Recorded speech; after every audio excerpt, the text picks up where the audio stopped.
Maqaa Abbaa, kan Ilmaa, kan Hafuura Qulqulluu, Waaqayyoon tokko, Ameen. Maatiin Waaqayyoo, Waaqayyoon isin jaallatu, ala bakka jirtanitti akkam ooltan, akkam turtan, akkam sa'a kana geessan. Maqaan Waaqayyoo Uumaa keenyaa kaabaa hanga kibbaa, bahaa hanga dhihaa, uumamtoota 22 irratti kan kabajamee fi kan ulfaatanuuf haa ta'u. Ameen. Akkasuma maqaan haadha isaa dubroo Maariyaam kan kabajamee fi kan ulfaatanuuf haa ta'u. Ergamoota qulqullootaaf kabajni ulfinni dabarree isaaniif haa ta'u. Jireenya addunyaa egaa yaasa Waaqayyoo chaanaalii dubroo Maariyaam tiin kan isiniif darbu qophiin adda ta'ee lamman tokko kana booda torbeedhaan haala adda ta'een isiniif dhiyaachuudhaaf gara keessatti dhufee jira. Durbee chaanaal yookaan durbee TV subscribe, like, share, comment gochuudhaan akka nu cina dhaabbattan waamicha koon isiniif dhiyeessa. Jireenya addunyaa dhalli namaa jalqaba uumamni isaa Waaqayyoon galateeffachuudhaaf kan uumamedha. Mootummaa Waaqayyoo dhaaluudhaafis kan uumamedha. Haa ta'u malee cubbuu dhalli namaa hojjeteen gara addunyaa kanaatti gadi dhufnee jirra. Kanaaf bakki nuti dhufne kun bakka jireenya turtii yeroo muraasaa malee bakka jireenya bara baraa akka hin taane beeknee jireenyi inni bara baraa fuuldura keenya akka jiru hubannee akka isa waliin jiraannuuf qophaa'uun anaaf isinirraa eegama. Garuu jireenya addunyaa kana keessatti hundumti keenya akka doonii marii hin qabneetti, akka konkolaataa marii hin qabneetti, akka farda lugaama afaan hin qabneetti, akka gaangee sakaalamtee hin jirreettis addunyaa kana waliin olii gadi kaachaa jirra. Garuu dhuguman isiniin jedha saba Waaqayyoo, aniif isin akkuma konkolaataa, akkuma gaarii, akkuma doonii marii qabna. Mariin keenya sagalee Waaqayyooti. Mariin keenya laguudha. Mariin keenya kitaaba qulqulluudha. Mariin keenya abboommi kurnanidha. Mariin keenya jechoota wangeelaa ja'anidha. Mariin keenya jechoota wangeelaa qulqulluu keessatti barraahan guutummaa ammatee isaan kun marii keenyadha.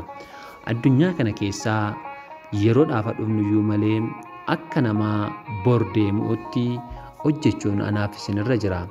Akka addunyaan biraan jirretti ilaallee addunyaa cubbuun guutame kana keessatti hedduun keenya raafamaa jirra. Deemaas magaalaa Tasalonqee akkuma deemee bakki sun isaaf garuu bakka xumuraa hin turre. Inni kan inni bakka sana dhaqee dungoo baadhatee kitaabni wangeelli yookaanis immoo hafuurri qulqulluutti ergamee akka inni biyya sana barsiisuuf, akka inni magaalaa sana gorsuuf ture. Aniif isinis jireenya keenya keessatti labsuun, faarfachuun, galateeffachuun, Waaqayyoof abboomamuun akka jiru beekna. Garuu osoo beeknuu sana dagannee addunyaa kana filachuudhaan isa Waaqayyo nu gorsee duubatti dhiisneeti jirra. Yaa saba Waaqayyoo, namni sammuunsaa horii fi beellada kamirraa kan hin adda ba'e sababa yaaduu qofaan malee nutis isaan irraa wanti adda nu baasu tokkollee hin jiru. Sammuu yaadu kanaan garuu yaaduu dadhabnee akka horiitti marga dheedduu jiraachuu eegalle. Namni gaafa yaaduu dadhabu akka horiitti jiraachuu eegala.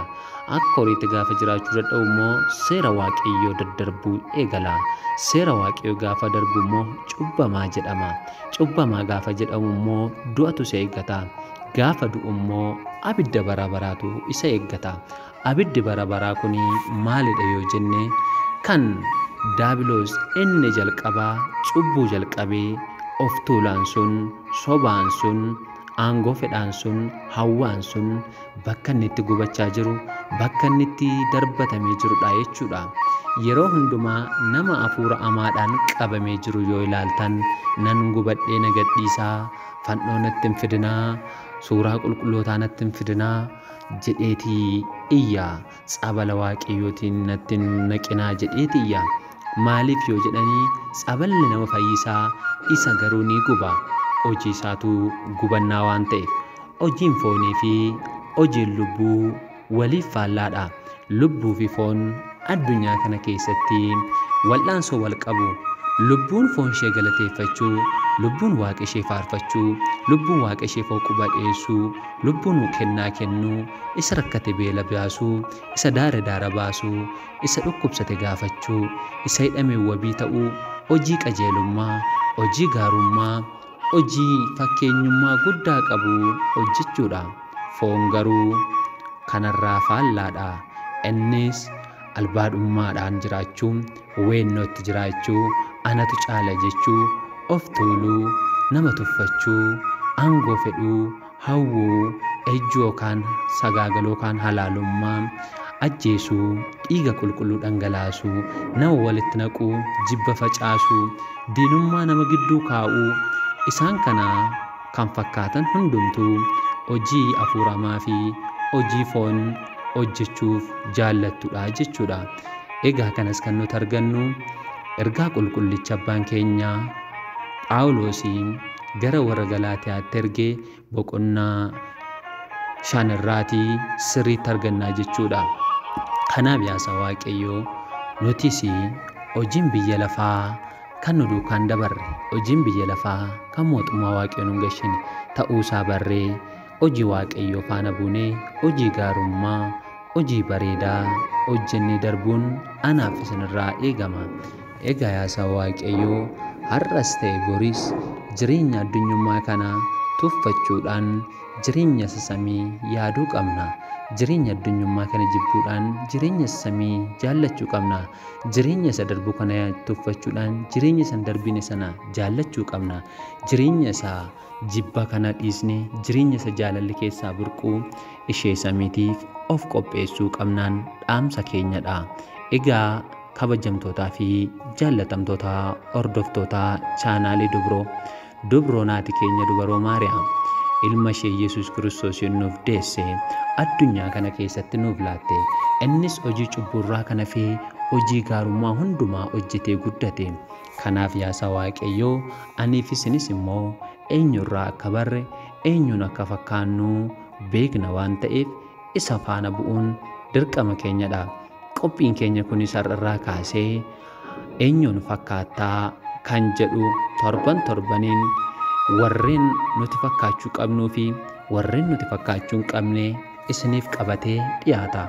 Kanaaf isinis maaddii isiniif qophaa'e kanarraa soorachuudhaaf harka keessan dhiqadhaatii kunoo jennee jirraa nyaachuudhaaf qophaa'a. Waaqni abbaan keenya immoo gurra ittiin dhaga'u, laphee ittiin qalbeeffatu hunda keenyaaf nuuf laachuun fedhaaf jaalala uumaa keenyaa nuuf haa ta'u. Egaa kanaaf jireenya addunyaa dhala namaatiif darabaa yookaanis immoo yeroodhaaf bakka turru ta'ee kan nuuf kennamedha malee jireenya bara baraa kan taane beeknee isan dabarre isa bara baraatiif of qopheessuun anaa fi isinirra jira. Ijoollee waloomaa hundumti keessan ergaa kanaa hiriyoota keessaniif yoo jaallattan sheer gochuudhaan akka isaan qooddatan obboloota keessaniif qooduun adaraan isiniin jedha. Sagantaa keenya torbee kanaatiin eenyuun fakkaata kan jedhu kan jalqabaa jireenya addunyaa kan jedhu seensa isaa jalqabee jira. Torbeedhaan barumsa akka irraa baratan abdiin qabaa. Galanni Waaqayyoof, kabajnaadha isaa dubaroo Maariyaamiif, ulfinni ulfaataa fannoo isaatiif aga bara baraatti nu haa tursiisuu. Kan baranneen nama jiraatu nu haa taasisuu. Oraa bulaa deebana.